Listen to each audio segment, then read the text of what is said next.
Hey fam, what's up, what's up, what's up? This is Robert Anton here, robertantonnyc, coming to you with your no frills American Idol commentary from a singer. Oh no, say it ain't so. Tonight was the first big elimination, the top 13. Somebody's going home. Let me tell you what happened, okay? We jumped right into the show with the production number. They started out with counting stars.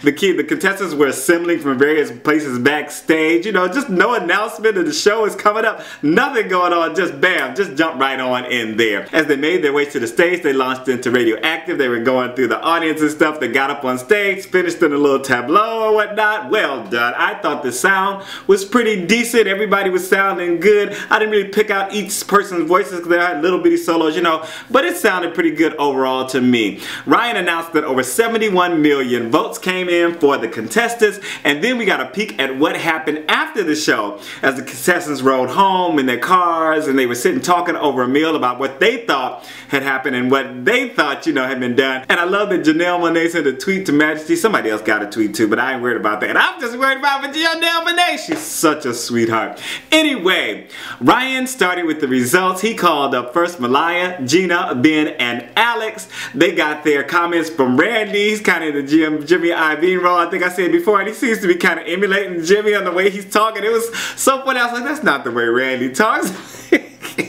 But whatever.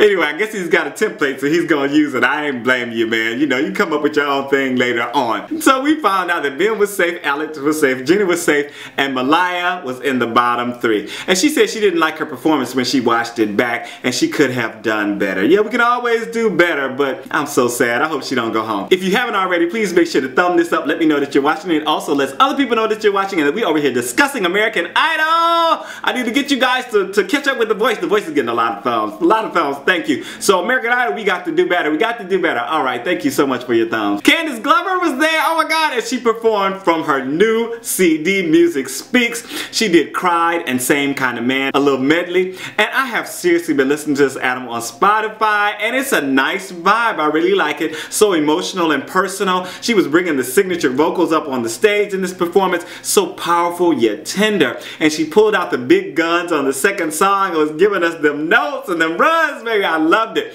Only Keith stood for her. Why? And of course all the contestants stood for her. Her album Music Speaks is number 3 on the R&B charts. Congratulations. And number 14 on the top 200. Let's keep doing it, y'all. Let's push it up. Let's push it up. Then back to the results. Ryan called up MK, Sam, Majesty, and Dexter. Of course they got their comments and everything. We found that the Dexter, Majesty, and Sam were safe, and MK was in the bottom 3. And I think a lot of people said on my video that yeah, that's what they thought was going to happen. They were pretty sure she's going home, so let's see what happens. Keith told her she has to make an emotional connection with the song and with the audience through the camera in order to stick around and not be in the bottom 3 again. And then Idol started something a little new. You know, they try to keep fresh and everything. They're going to be playing Tastemaker and introducing new talent on the show with the judges, producers, and even Randy introducing new people that they have found, you know, wherever they found them. The first person Keith had talked about in auditions, and they played a little clip of him talking about the guy. His name is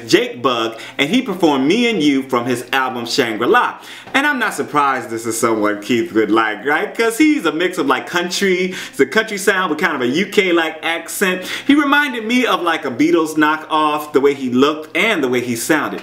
J-Lo was swaying along, and it did have a nice pace and flow. I just wasn't crazy about his sound because I guess it's not really my type of music, and when I get that twangy thing, and usually I like something that's really, you know, clipping and doing this, or either it's just really touching me. The lyrics and the story are really touching me, and this was neither nor. So for me, it was just kind of okay. And I wrote on Twitter when Brian was telling them, you know, congrats and Donna and thank and all this, he looked very unimpressed. He was all like, I think I might like him after all. Back to the results. Ryan called up CJ, Caleb, Jessica, Emily, and Kristen, the last 5 left. And they got the comments and everything. Yeah, y'all know, whatever. And then Ryan fooled us and went straight to say Kristen was in the bottom 3 and everybody else was safe. So CJ, Caleb, Jessica, and Emily are all safe. Ryan sent MK back to safety, so the bottom two are Kristen and Malaya. Malaya was then sent back to safety, and Kristen was the bottom vote getter and had to sing for survival, sing for the save. They don't want to call it sing for survival because that's X Factor. So she had to sing for the save, and they flashed photos of people who voted for her on the screen behind her while she sang. Did you see my picture? No, I didn't see it either. So Kristen had to sing for survival, and she sang Turning Tables by Adele, and she was very well composed and intent when she started singing. She was just on it, ready to do her thing. Loved her sound, and she was on top of it, and she smashed her big note. But I wrote, I don't think anything she could do could get her the save, because she was already a wild card. They already had to save her. She already didn't get the public vote, so there would be no need to save her again, because they probably just... she'd go home next week and they wasted their save. I love Kristen. She's classically trained, a beautiful voice, bel canto, very beautiful singing. I guess her personality just didn't connect with the audience. What did you guys think? Why do you think she went home? Because I didn't think it was bad singing, because she sounds great. Oh, I told you guys already. So she did go home naturally. You know, I was thinking this, so obviously I just launched off into it. Harry said it has to be a unanimous vote, and they didn't save her. J-Lo looked like she was gonna cry. Kristen goes home, and we get her send-off video, and they turned out the light on her picture up on the screen, up on above the stage. And I couldn't help it. Y'all know, I was like, oh.